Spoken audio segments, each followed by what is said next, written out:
Orang itu nggak ada yang kenal deh. Berapa orang yang ngalamin dede itu? 12 orang. Tangan dede dipukul kakek. Kaki balok gede. Dipukul dengan Vina mata.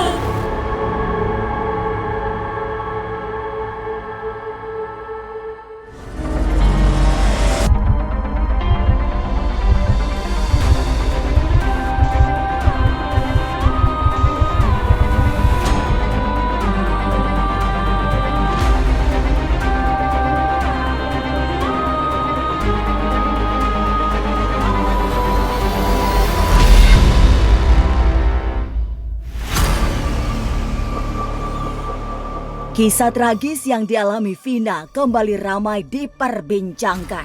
Setelah cerita memilukan yang dialami gadis asal Cirebon, Jawa Barat itu diangkat ke layar lebar atau difilmkan.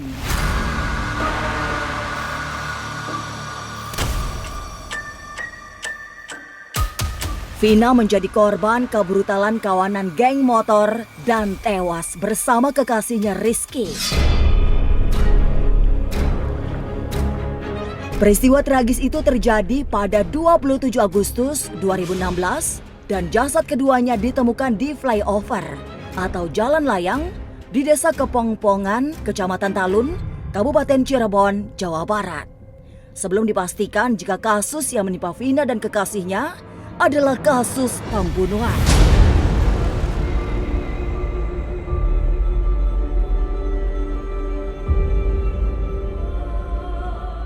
Awalnya, polisi menduga sejoli itu merupakan korban kecelakaan lalu lintas. Namun, beberapa waktu kemudian, polisi mengungkap jika apa yang dialami Vina dan Rizky adalah kasus pembunuhan.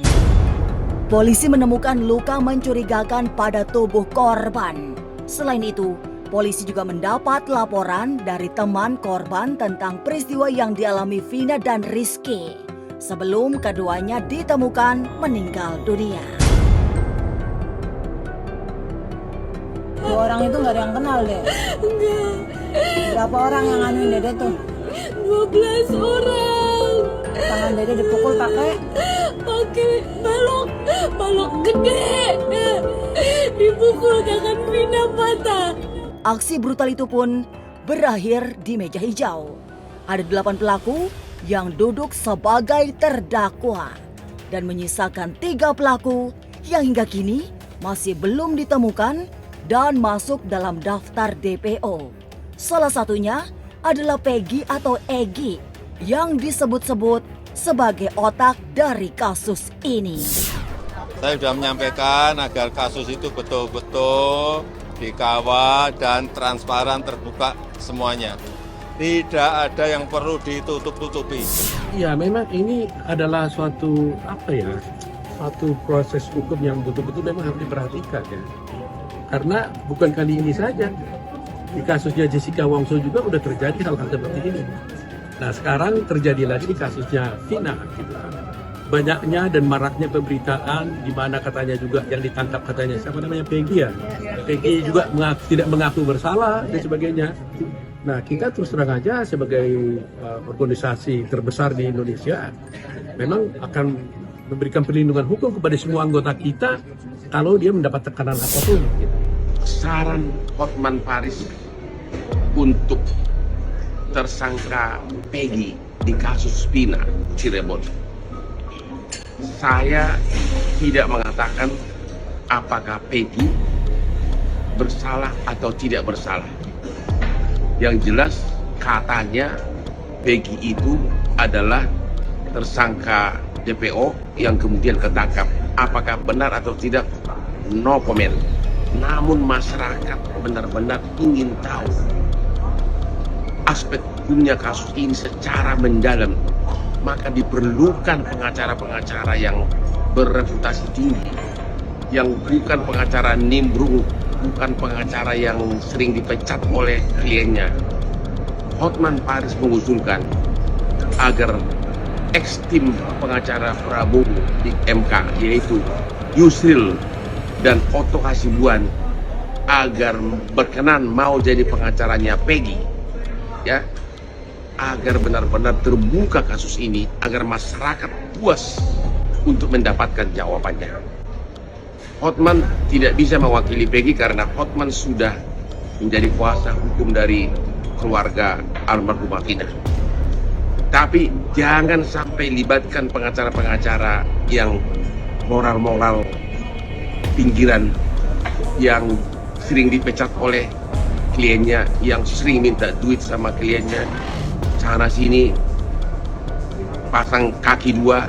Karena sekarang ini ada beberapa oknum pengacara yang mulai nimbrung, pengen masuk, pengen ngetop seperti Hotman, ya.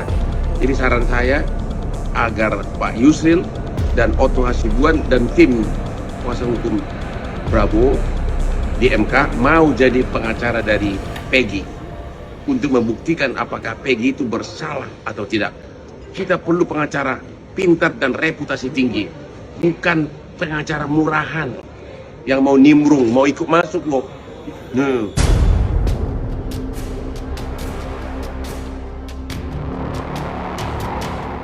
Lalu mengapa hingga 8 tahun lamanya para pelaku belum tertangkap?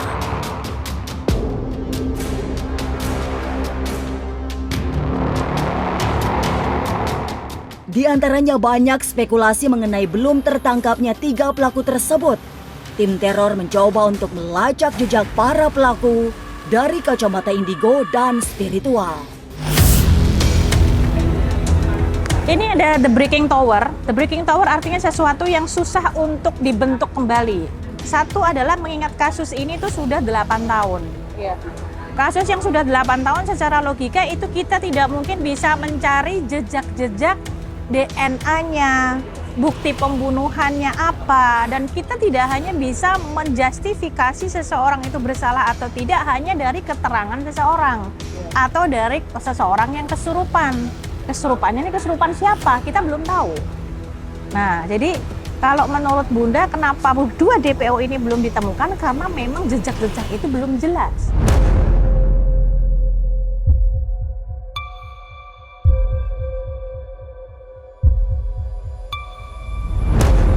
Selain ketiga pelaku, sosok sahabat Vina, yakni Linda, juga menimbulkan tanda tanya besar.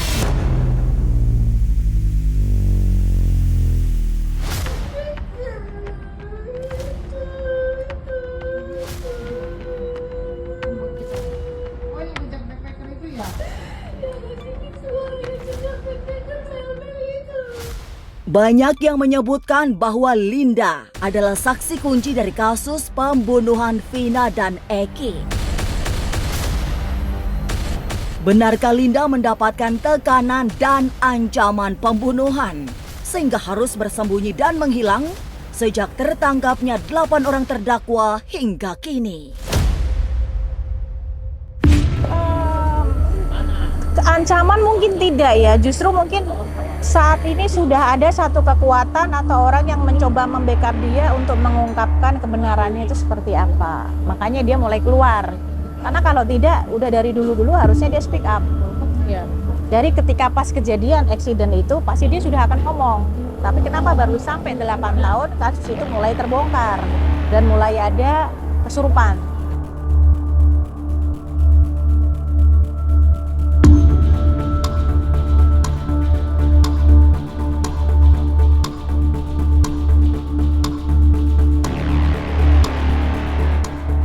Kasus Vina adalah salah satu kasus besar dengan berbagai teka-teki dan tanda tanya besar di dalamnya. Semoga kasus kematian Vina dan Eki segera mendapatkan titik terang dan para DPO segera tertangkap.